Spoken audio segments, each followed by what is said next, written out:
All right, everybody, welcome back to Salt City Counseling. Once again, my name's Scott Carter.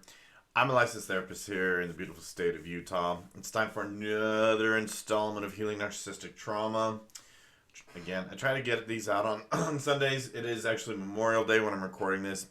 Had a quick trip out of town over the weekend, and my car ended up dying in the worst possible spot.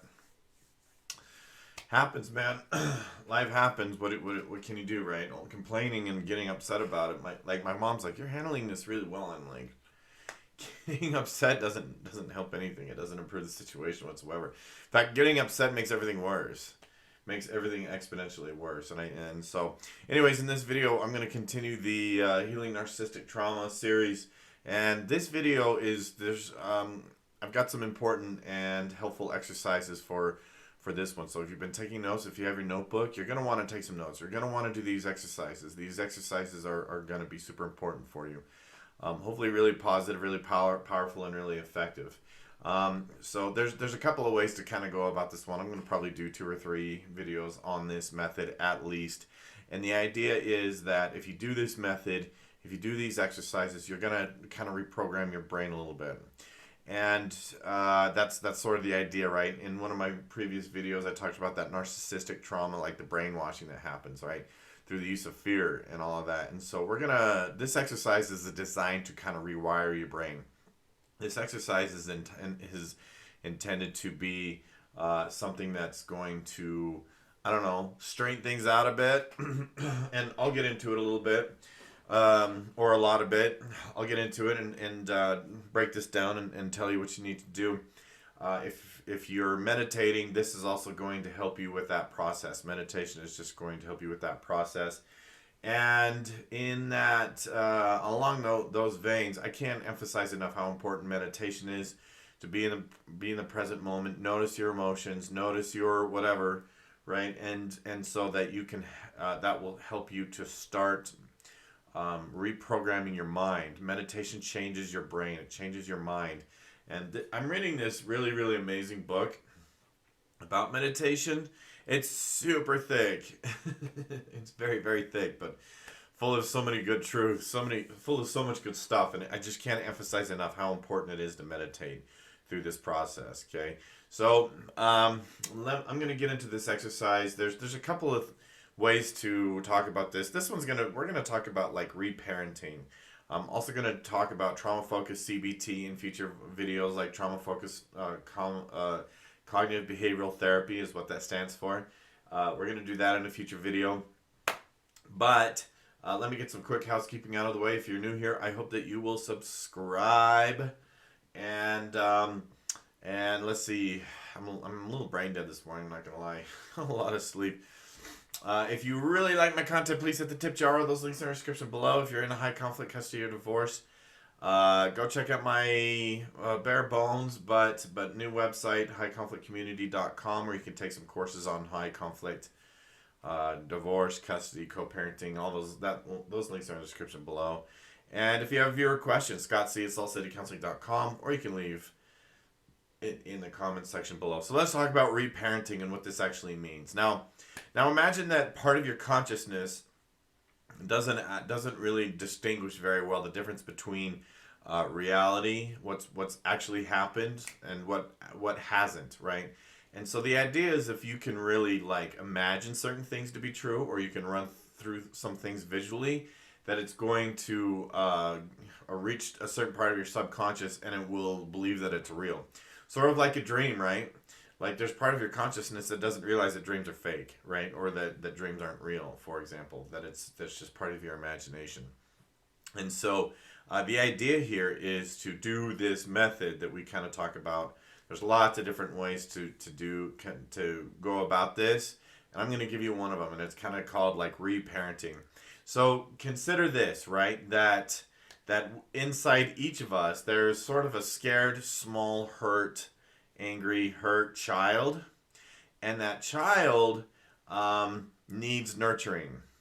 And that child is probably, in a sense, like, in a way, acting out, right? It needs attention. It needs nurturing. It always has, and maybe it's never ever gotten it, right? And consider this, right? That maybe as a kid, as children, we needed that nurturing. And adults would tell us like, shape up, knock it off, don't act that way, don't feel that way, stop crying, whatever, right? And that's not what a child needs. And at some point, we probably started to talk to ourselves that way. Stop it, go away, knock it off, stop crying, right? And so part of our consciousness is like an inner child. So this is a little bit of inner child work where you have to believe that there's a part of our consciousness, there's a part of our brain that needed that nurturing, and if it never got it, it's never going to be satisfied until it does. It's always going to raise issues. We're always going to feel sad and lost and hurt and angry and afraid and all that, whatever, right? As long as that part of our consciousness goes unnurtured, okay? And again, I even had this type of work with someone in my therapy practice, right, where it just kind of seemed as though this person was just never nurtured the way that they needed it as a child, and ended up acting out, and then started to treat themselves as though in the same way that the adults treated them, right? And so what we want to do, and again with your notebook, what we want to do is start imagining this kid and writing this down. And it really helps me. I did this for myself at one point. It was really, really, really positive. It was very therapeutic for me. But what you're going to want to do is you're going to want to start writing your story from the standpoint of this kid that needed that nurturing, that needed that support, and then in a sense write the story of that kid actually having that parent. Okay. And think about the times in your life when maybe that you just felt alone, like you felt lost, like you needed nurturing, like you need to be cared about, and instead you were yelled at or rejected or abandoned or whatever the case may be, right? And if you can go kind of start dissecting some of those events in your life and some of those years in your life, and verbally and mentally and like in writing, start treating yourself, your past self, as in the way that person, that kid, that lost, scared kid needed from a nurturing, caring parent. And you can tell this story. You can write the story of, this is what my childhood was like with this nurturing, caring parent. Okay? And so you can do this. You can do this type of exercise like later if you have like a narcissistic partner, for example, or a borderline partner, and how would you can write the story from the perspective of how they would have responded, right, in certain situations, if they were happy or healthy or supportive or caring or a nurturing person, right? But that's going to be at a later time. We're going to do that later, but I'm just trying to show you how you can use this type of exercise in different contexts. You can do it just in different ways, right? And so what you want to do with this exercise is learn to start regarding yourself, regarding your past self, regarding that inner child, and regarding that scared kid as in such a way that they needed it, in such a way that they needed that caring, needed that nurturing, needed that positivity, right? And the more that you can do that, because a lot of people, when I talk to these people like, oh, I was a bad kid, and I disagree. I don't, because I work with teenagers, and sometimes I see kids get labeled as bad kids, and I rarely, almost never see a kid that I see as a bad kid, or a screwed up kid, or a messed up kid, and one that just needs to be scolded and get it together. And that's not helpful. That's not nurturing. The kid needs to be nurtured. Okay, so and again, that kid will start talking to themselves in the way that the screwed up adults. By the way, just as a side note, I've been really troubled recently just noticing what we do with kids who want to make their own decisions and have strong wills. Man, and I see the adults, I see the parents, they just kind of seem to want to break them, right? And there's nothing wrong with a child that wants to make their own decisions, wants to make their own choices, and follow their own path, so to speak, as long as they're not hurting anybody, right? What is the issue? And I think we overemphasize obedient children. And what happens or we put too much value in obedient children. I really wish we would put more value in strong-willed kids.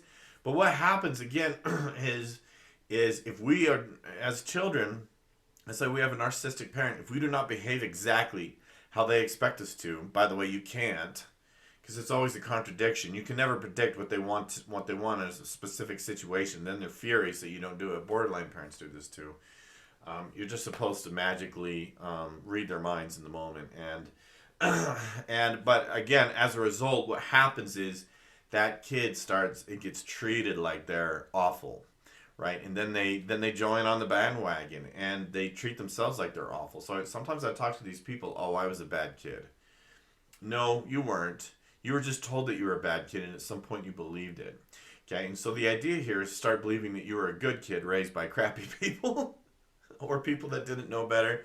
That might be helpful too, because I know people that were like, I love my parents, they did their best, they were misguided, they made mistakes, they apologized for them later, whatever. But man, and again, as a side note, if you try to control your kids, they might hate your guts when they're an adult. I'm just saying, right? So, anyways, what you're gonna want to do, man, is write this story, right? There I was alone in my room, and I was sad, and my parent came home and sat on the floor with me and asked me how I was doing. And when I told them what I was upset about and hurt about, they wrapped their arms around me and gave me a hug and told me it was going to be okay.